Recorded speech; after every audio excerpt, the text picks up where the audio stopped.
Good morning students.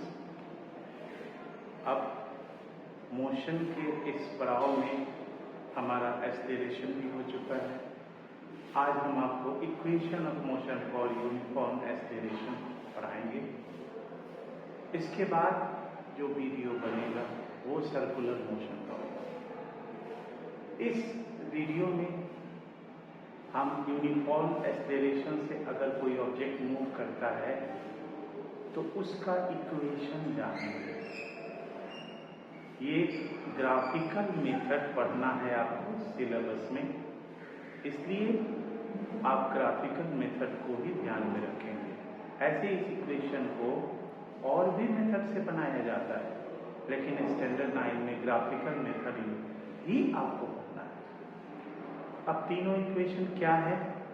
तो equation पहला है वेलोसिटी टाइम इक्वेशन, या उसी को हम लोग v = u + at बोलते हैं। दूसरा है डिस्प्लेसमेंट टाइम इक्वेशन, या उसी को s = ut + 1/2at² बोलते हैं। दोनों एक ही चीज है। और तीसरा है वेलोसिटी डिस्प्लेसमेंट इक्वेशन, और v² = u² + 2as। ये तीनों इक्वेशन को हम लोग one by one we will prove it by the graphical method, जिसमें कि कुछ सिंबल है। Symbol has the special meaning. u = initial velocity है, v फाइनल वेलोसिटी है, a एक्सेलरेशन है, s डिस्प्लेसमेंट है एंड t टाइम टेकन। अब इस ग्राफ को देखिए। हमने एक वेलोसिटी टाइम ग्राफ लिया। वेलोसिटी टाइम ग्राफ पर x एक्सिस पर हमने टाइम लिया, y एक्सिस पर हमने वेलोसिटी लिया, और ये हमारा ग्राफ AB, हमारा ग्राफ AB है। मीन्स उसको जो डिक्टेट आप करेंगे, थोड़ा लिखेंगे, वो ये भी है कि in time t the velocity of any object is u। ये u वेलोसिटी है टाइम t में, and after time t = 0, time t = 0, when t = 0, then velocity is u, and after time interval t, velocity will be v. This is। अब इसको हम लोग यहाँ से perpendicular डालेंगे y एक्सिस पर, यहाँ से x एक्सिस पर, और इसको भी हम परपेंडिकुलर से मिला देंगे। ये नाम रख देंगे A, B, C, D, E, ये सब नोमेनक्लेचर हो जाएगा। याद रखिए, इसी फिगर से तीनों हमारा बन जाएगा। और ये है U, ये पूरा हमारा V है, ये AB होगा U, V - U, इसमें से U को हटा देंगे, V - U होगा। और ये U है वो है, तो C = VU होगा। ये T है तो हमारा AC का वैल्यू भी T हो जाएगा। हमने लिखा भी है कि here the velocity is the velocity time graph for a particle moving along a straight line with uniform acceleration a. The velocity of the particle is u at t = 0. After time t, its velocity becomes v. अब हम लोग को पहला equation show करना है, that is velocity time graph. अब इस velocity time graph में क्या है? स्लोप आप जानते हैं। स्लोप क्या देगा? वेलोसिटी टाइम ग्राफ का slope that will give the acceleration. Acceleration velocity time graph का स्लोप देगा। तो वो स्लोप क्या होगा? That slope is equal to, इसमें अगर आप देखेंगे तो BC/AC, this is the slope, है ना? तो BC/AC। अब स्लोप A है, एक्सेलरेशन। अब BC के लिए हम लोग लिखेंगे, इस BC के लिए BE - CE, that is BE - CE।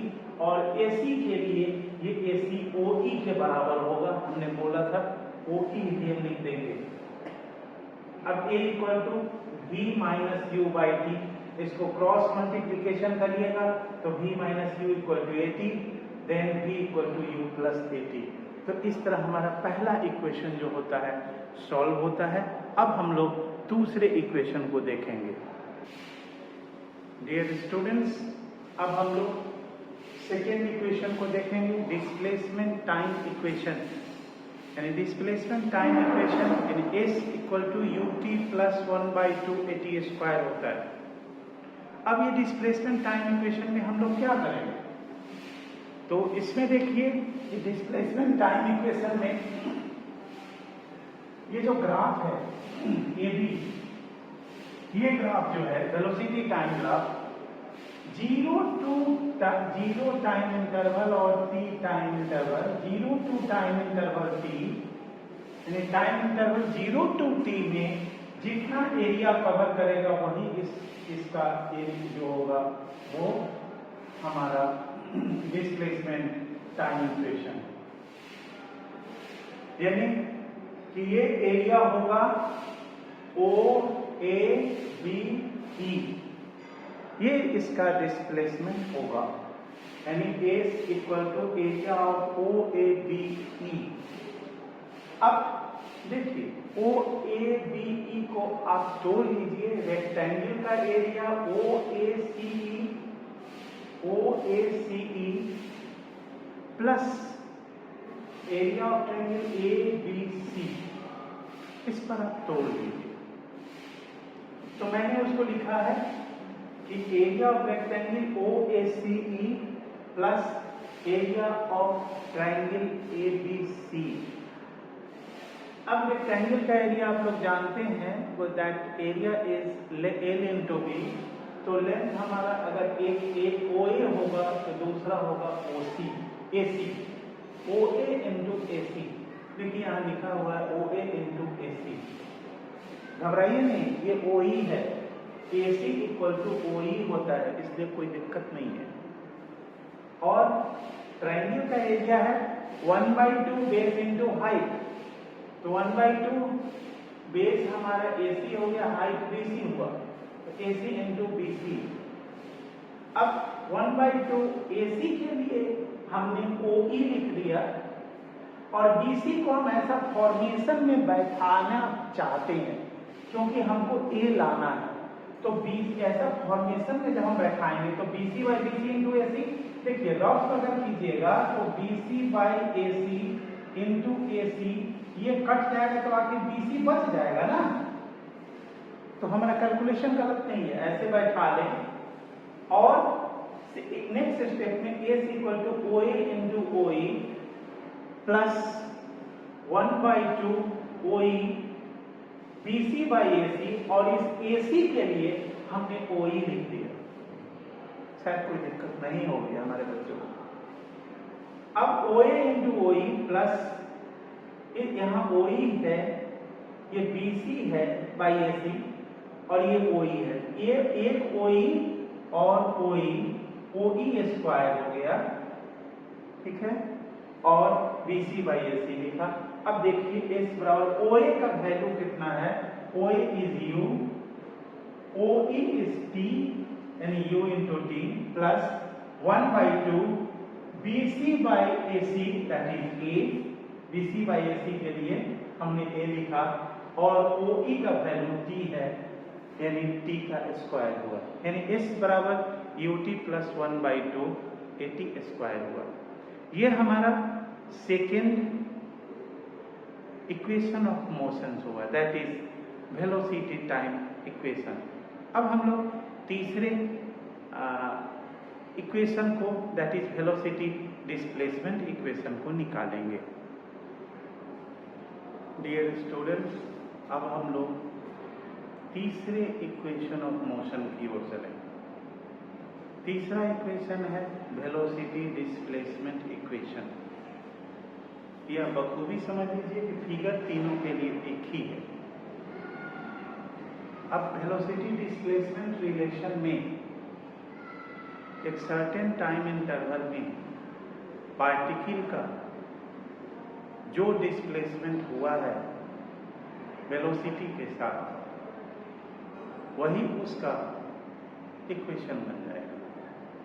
और वो डिस्प्लेसमेंट है वेलोसिटी टाइम ग्राफ पर 0 और टाइम इंटरवल t के बीच जो डिस्प्लेसमेंट है वो हमारा कुछ भी नहीं बशर्ते एरिया ऑफ ट्रेपेजियम OABE, ये हमारा डिस्प्लेसमेंट है। यानी एरिया ऑफ ट्रेपेजियम जो होगा वही डिस्प्लेसमेंट देगा।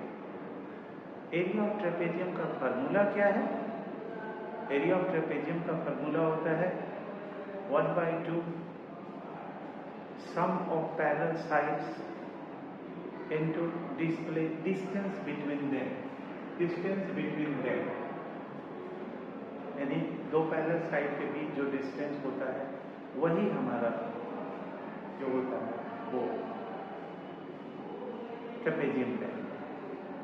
अब पैरेलल साइड्स है, देख लीजिए पैरेलल साइड से OA और BE, तो यहाँ हमने OA और BE लिखा। डिस्टेंस बिटवीन देम है AC, यानी इन दोनों पैरेलल साइड के बीच AC डिस्टेंस है, तो वो AC हमने लिखी। अब देखिए इसी को कैलकुलेट करना है वाइजली, बुद्धिमानी से। देखिए यहाँ पर क्या करना है कि OA लिखा हमने, BE के बदले OD लिख दिया, यहाँ OD आ गया, एक काम किया। दूसरा इस AC को देखिए क्या लिखा है, AC by BC into BC। देखिए अगर इसको काट दीजिएगा तो AC होगा, यानी इस फॉर्मेशन पर हम इसको बैठा सकते हैं।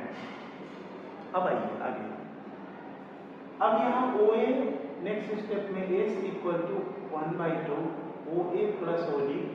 अब देखिए इसको छोड़ दिया, इसको यहाँ ले आए और इस BC के लिए लिखा।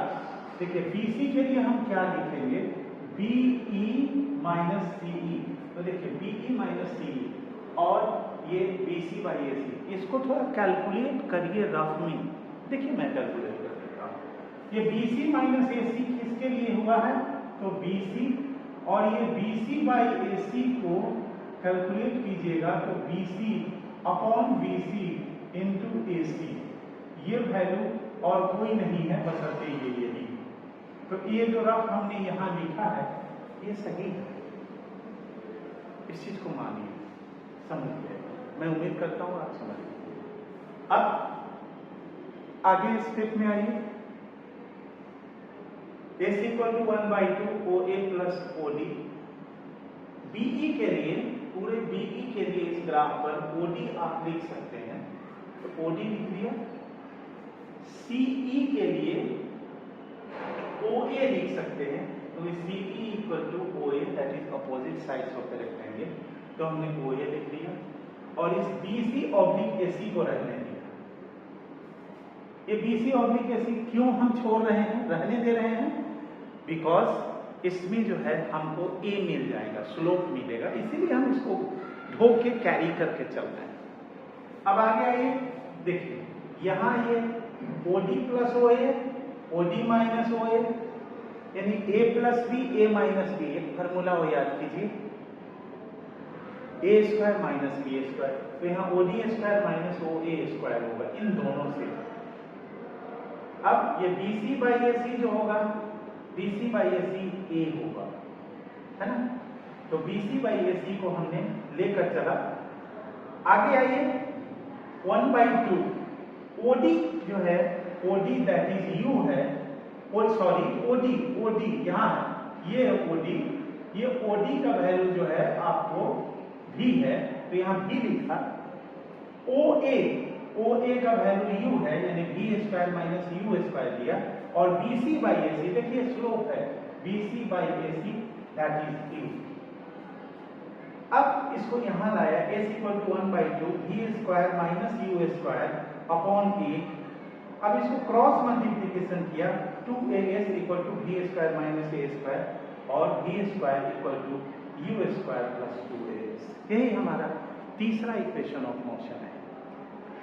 डियर स्टूडेंट्स, ये तीनों इक्वेशन ऑफ मोशन बहुत इंपॉर्टेंट है मोशन के लिए। काइनेमेटिक्स में इसकी काफी जरूरत पड़ती है, बहुत ज्यादा। और इसकी जरूरत वैसी पड़ती है जब ऑब्जेक्ट यूनिफॉर्म एक्सीलरेशन से स्ट्रेट लाइन पर मूव करता है। ये बहुत इंपॉर्टेंट रिलेशन है। इसी के ऊपर सारा न्यूमेरिकल बनता है मोशन का। आप सब भली भांति जान भी रहे हो, रिवीजन हमारा चल रहा है, कोई प्रॉब्लम नहीं है इसमें। और इसका दो नाम है। अगर मान लो v equal to U plus AT नहीं दे तो टाइम वेलोसिटी टाइम रिलेशन दे देगा। तो आप घबराना नहीं, इन दोनों में से कुछ भी दे आप बना लेना। इन तीनों इक्वेशन का दो नाम है। साथ साथ ये इक्वेशन तब क्वालिफाई करता है जब ऑब्जेक्ट जो है वो मोशन कर रहा है, यूनिफॉर्म एक्सीलरेशन से मोशन कर रहा है, और वो वेलोसिटी टाइम ग्राफ ये देगा। और साथ साथ आप ये भी जान लो कि आपको ये ग्राफ का हेल्प लेना ही है, बिकॉज इसी ग्राफ से जो है आपका बेड़ा पार करना है। आप सिंपल किसी मेथड से अगर रिलेशन बनाते हो तो डियर स्टूडेंट्स वो एप्लीकेबल नहीं है, क्योंकि सिलेबस में वो चीज़ नहीं है। तो हम समझते हैं कि आपको ये समझ में आ गई होगी और इससे आपको ज़्यादा फायदा होगा। अब हम लोग जो अगली बार मिलेंगे, अगले वीडियो में मिलेंगे, वो और कुछ नहीं, निश्चित तौर पर सर्कुलर मोशन ही होगा, और सर्कुलर मोशन के बाद हमारा मोशन का पार्ट ओवर हो जाएगा।